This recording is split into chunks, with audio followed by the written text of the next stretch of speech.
قادر جیلانی لکھتے ہیں اور ارشاد فرماتے ہیں کہ مجھ پر ایک ایسا وقت گزرا کہ بھوک اور پیاس اور شدت اتنا بڑھ چکی کہ میں جنگل کی طرف چلا گیا. جب پتا توڑنے لگا کیا تم صبر نہیں کر سکتے بھوک کے لیے؟ یہ پتا کسی اور کے کام میں آ جائے گا. شیخ عبد القادر جیلانی واپس بغداد کی جا ہے. شیخ عبد القادر جیلانی کے دل میں خیال پیدا ہوتا ہے کہ میں اس میں سے چند لقمے کھاؤں. تو آپ کا ضمیر ہمارا گھرانہ تو حسنی اور حسینی ہے. تمہارے در پر لوگ آ کر تم سے مانگتے، تم کیسے کسی سے مانگو؟ آپ خاموش ہو جاتے ہیں. وہ مسافر آپ کے قریب آتا ہے، 2 مرتبہ آپ کو دعوت دیتا ہے، تیسری مرتبہ آپ انکار نہیں کرتے کیونکہ سنت رسول اللہ صلی اللہ علیہ وسلم آپ کے سامنے ہے. اور پھر وہ مسافر کہتا ہے آپ سے کہ کیا تم بغداد میں ایک نوجوان عبد القادر کو جانتے ہو؟ اس کی ماں نے مجھے امانتیں دی، اس کے حوالے کرنا ہے. قحط کی وجہ سے میں ان تمام امانتوں کا استعمال کر لیا ہوں، یہ کھانا بھی اسی کے پیسوں کا ہے. تو وہ شیخ عبد القادر جیلانی عرض کرتے ہیں، غوث اعظم عرض کرتے ہیں کہ ہاں میں ہی عبد القادر ہوں. دیکھو نوجوانوں، شیخ عبد القادر جیلانی نے بھوک اور پیاس کو بہانہ نہیں بنایا علم کو حاصل کرنے کے لیے، بلکہ اس کو برداشت کیا. علم اور شریعت کے اصول کے لیے غوث اعظم نے بھوک اور پیاس کی شدت کو برداشت کیا. نوجوانوں، غریبی کو بہانہ مت بناؤ، بھوک اور پیاس کو بہانہ مت بناؤ.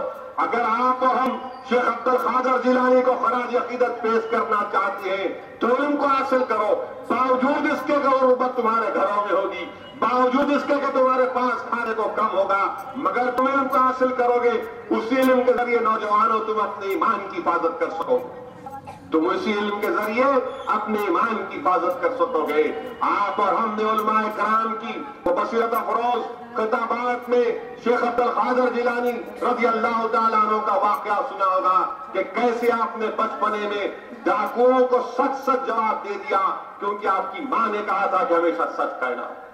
اور شیخ عبد القادر جیلانی نے جو سچ کہا ان ڈاکوؤں کو، وہ تمام کے تمام دین اسلام کو نہ صرف قبول کیے بلکہ اپنے وقت کے ولی بن گئے. اور انہی کی نسلوں میں سے صلاح الدین ایوبی پیدا ہوا. ایک سچ شیخ عبد القادر جیلانی نے کہا اور ان کی نسلوں سے صلاح الدین ایوبی پیدا ہوا. اور شیخ عبد القادر جیلانی کی عظمت کا اندازہ لگانا ہے نوجوانوں. شیخ عبد القادر جیلانی رضی اللہ تعالیٰ عنہ خطبہ دے رہے اور آپ کے مرید علی واز دیتے وقت واز کو روک دیتے ہیں اور حضرت علی حیدی کے سامنے آ کر ٹھہر جاتے ادب سے. لوگ پوچھتے ہیں تھوڑی دیر کے بعد کہ شیخ عبد القادر جیلانی رضی اللہ تعالیٰ عنہ سے کہ آپ اپنے واز کو روک کر حضرت علی حیدی کے سامنے کیوں ٹھہر گئے؟ تو آپ نے کہا کہ میں دیکھ رہا تھا کہ حضرت علی حیدی کشف کے ذریعے اللہ کے رسول صلی اللہ علیہ وسلم کا دیدار کر رہے ہیں. یہ شیخ عبد القادر جیلانی رحمۃ اللہ علیہ کی عظمت. مگر عزیز دوستو، آج دنیا ہم سے دولت کا مطالبہ نہیں کرتی، دنیا ہم سے صرف اتنا مطالبہ ملون کو بڑھانا دیکھتے ہیں. مجھ سے غلطی ہو گئی کہ میں آپ کے سامنے بڑھانا حالت میں آیا. اور کہتا ہے کہ جنید بغدادی، یہ جو لوگ دنیا میں پھر رہے یہ آنکھوں کے ننگے ہیں، یہ کانوں کے ننگے ہیں، کا دل ننگا ہے. یہ آنکھوں کے ننگے اس لیے کہ یہ ان کی آنکھیں بے حیائی کو تلاش کرتی ہیں، یہ کانوں کے ننگے اس لیے کیونکہ ان کی کانیں بے حیائی کے نغموں کو سننے کے لیے تیار ہیں. ان کے دل بے ننگے اس لیے کیونکہ ان کے دل میں بے حیائی کی تمام چیزیں بس چکی ہیں. جنید بغدادی کہتے ہیں کہ بتا حیادار کون ہے اس شہر میں؟ تو ملعون کہتا ہے کہ مسجد شونیر میں 3 لوگ جو اللہ کی عبادت کر رہے ہیں وہ حیادار. جنید بغدادی مسجد کو جاتے ہیں تو ان اولیاء اللہ میں سے ایک شخص اٹھ کر کہتا ہے کہ جنید، شیطان کی باتوں میں مت آؤ، ہم اسی وقت ایماندار ہوں گے جب دم واپسی تک ہمارا ایمان کا اپنا تحفظ کر سکیں گے. یہ ہم کرنے والے ہم غوث کا دامن نہیں چھوڑیں گے، نعرے لگانے والے ہم. مگر یاد رکھو تمہارے گھر میں اگر تمام بے حیائی کے مراکز آباد ہے، اگر تم بے حیائی کا ڈوکا آباد کر رہے ہو تو یاد رکھو صرف زبان سے اقرار کرنے سے کچھ نہیں ہوتا. اسی لیے محدث دکن حضرت عبداللہ شاہ صاحب قبلہ رحمۃ اللہ علیہ نے کیا خوب لکھا. آپ نے لکھا کہ اگر کسی کو بخار آتا ہے تو اس شخص کو جو بخار آتا ہے اس کا جسم کا ہر حصہ گواہی دیتا ہے کہ اس کو بخار. اس کی آنکھیں، اس کا چہرہ، اس کا بال، اس کا چلنا، اس کا اٹھنا بیٹھنا یہ گواہی دیتا ہے کہ شخص بیمار ہے۔ اور اگر آپ اور ہم اللہ کا خط لکھتے ہیں کہ کیا فائدہ صرف زبان سے اقرار کرنے سے۔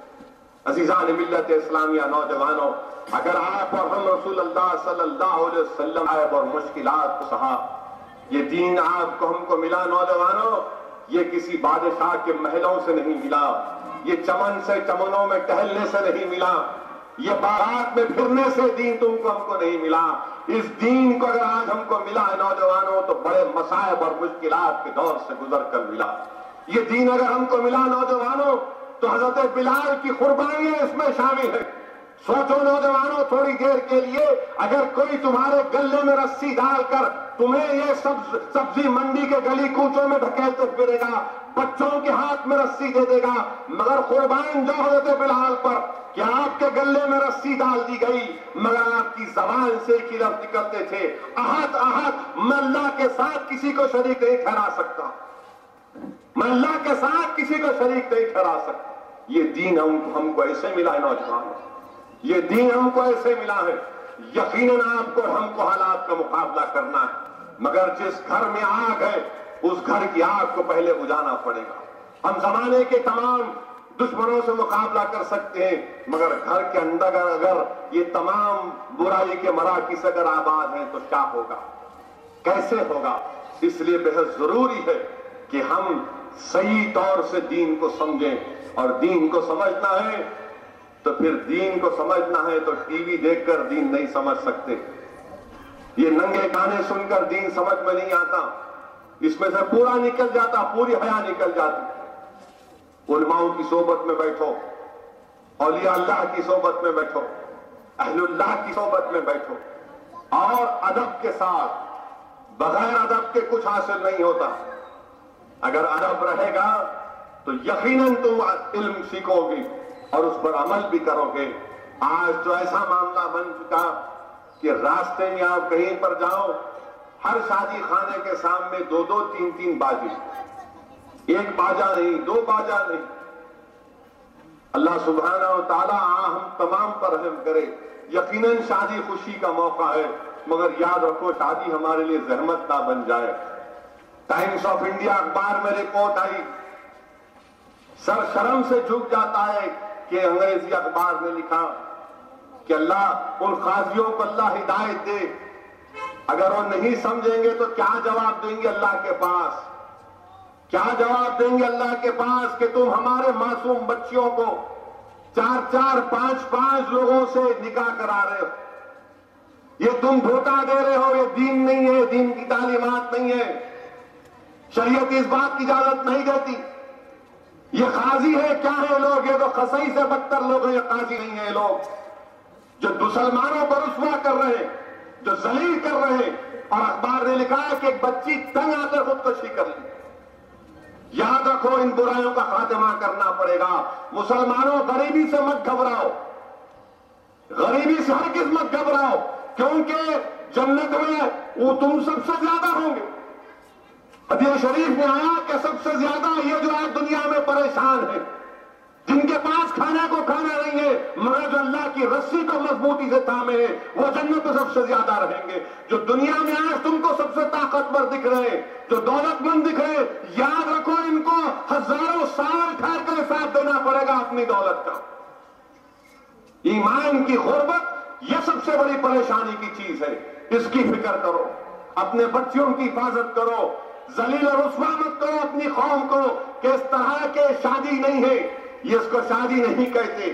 اگر یہ قاضی چاہے کسی بھی علاقے کے ہوں، اگر اس طرح کی حرکت کریں گے تو مجلس اتحاد المسلمین ان کا شہر حیدرآباد میں جی آرام کر کے رکھ دے گی، ان کو چلنا پھرنا منع کر دیں گے۔ یہ قاضی نہیں ہے، یہ گڈھے چلا رہے، یہ نفس پرستی کے گڈھے چلا رہے اور پوری قوم کو ذلیل کر رہے ہیں لوگ، اور آپ کو ہم کو ان لوگوں سے مقابلہ کرنا پڑے گا۔ معمولی چیزوں پر نوجوانوں تم کو غصہ آ جاتا، کیا تم روک کے پوچھ نہیں سکتے ان قاضیوں سے کہ کون تم کو اجازت دے رہا ہے ہمارے بچوں کو استحصال کرنے کی؟ وہ ماں باپ کو بھی سمجھنا چاہیے، وہ ماں باپ کو بھی سمجھنا چاہیے۔ اللہ ہم تمام کو توفیق دے، اور یاد رکھو اگر اسی طرح برائیوں کے راستوں پر چلتے رہو گے تو نقصان ہم اٹھائیں گے، اور اٹھا رہے ہیں، نقصان ہو رہا ہے ہمارا، ہم کو اندازہ نہیں، نقصان ہم اٹھا رہے ہیں، نقصان اتنا اٹھا رہے ہیں کہ دشمن ہم پر غالب ہو جا رہا ہے۔ اور اب تو حد یہ ہو گئی کہ اتنے ہر طرف سے ہم کو گھیرے میں لینے کی کوشش کی جا رہی ہے۔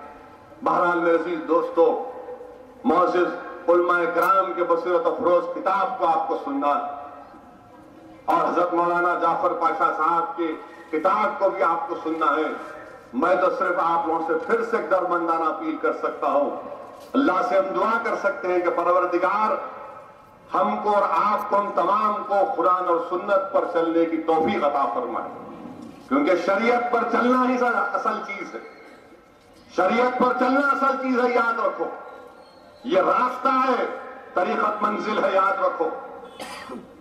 حضرت سہروردی نے کہا، فرمایا کہ شریعت ایک درخت ہے، اگر درخت نہیں تو کوئی خطب نہیں، کوئی ابدال نہیں، تو یاد رکھو شریعت پر چلنا، ہر حال میں شریعت پر چلنا، یہ تمام برائیوں کے ڈوں کا خاتمہ کرنا، اپنے ماں باپ کی خدمت کرنا ہے، اپنی ماں اور بہنوں کی عزت کرنا ہے، اپنے گھر کی حفاظت کرنا، اور چھوڑو نوجوانوں ہمیشہ اپنے بچوں پر انگلیاں اٹھانا۔ جس گھر میں اگر ماحول برا تو سب برے، سب برے، کسی پر عورت پر ڈالنا آسان ہے، نہیں نو عورت خراب ہے تو آپ کون سے اچھے ہیں؟ آپ باہر نکل کے 10 چیزاں کرتے وہ اچھا ہے، عورت کیا کری تو کیا ہے؟ مساوات کی بات کرنے والوں یاد رکھو، گناہ میں بھی ہم برابر۔ ایکوالٹی کی بات کرنے والوں، یہ ایکوالٹی کا مطلب نہیں ہے کہ آپ کریں اور دوسرے نہ کریں، بلکہ صحیح مرد وہ ہے جو سب سے متقی اور پرہیزگار، جس کا گھر اچھا ہوگا یقیناً وہ تمام آبادی اچھی ہوگی، وہ پورا محلہ اچھا ہوگا الحمدللہ۔ اسی لیے عزیز دوستو، اور آنے والے دنوں میں یقیناً اسمبلی اور پارلیمنٹ کے الیکشن ہوں گے، اور یہاں سے ہمیشہ یہ تو مجلس اتحاد المسلمین کی بنیاد ہے، یہ ایسا محلہ یا ایسا علاقہ کہ اگر آج مجلس طاقتور ہے تو آپ لوگوں کی وجہ سے، ان علاقوں کی وجہ سے، کہ بے سر و سامانی میں بھی نکل کر جماعت اور قوم کو مضبوط کرنا اگر کہیں مثال دی جا سکتی ہے تو ان محلے جات کی دی جا سکتی ہے، کہ مسئلہ مصائب حالات میں بھی، مشکلات میں بھی، تکالیف میں بھی، کرفیو میں بھی، ظلم میں بھی، گرفتاریوں میں بھی، اس کے باوجود بھی جو جذبے کا مظاہرہ کیا جاتا ہے، اظہر الدین اویسی جذبے کو سلام کرتا ہے۔ مگر آج پھر آپ اور ہم کو وہی طاقت اور وہی شدت کے ساتھ نکل کر اپنی جماعت کو کامیاب کرنا ہے، قوم اور ملت کو مستحکم کرنا ہے، ان لوگوں کو شکست دینا ہے جنہوں نے گجرات کی سرزمین کو انسانیت کے خون سے لال کیا، جنہوں نے گجرات کی سرزمین کو ہمارے بچوں کی عزتوں سے ان کو لوٹ لوٹ کر گھروں کو تباہ و برباد کیا۔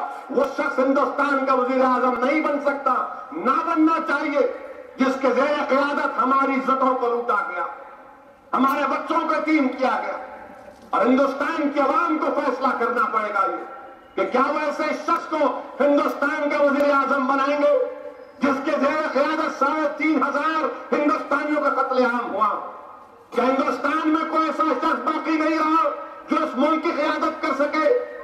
کیا انسانیت کا قاتل، کیا وقت کا ہٹلر اس ملک کا وزیر اعظم بنے گا؟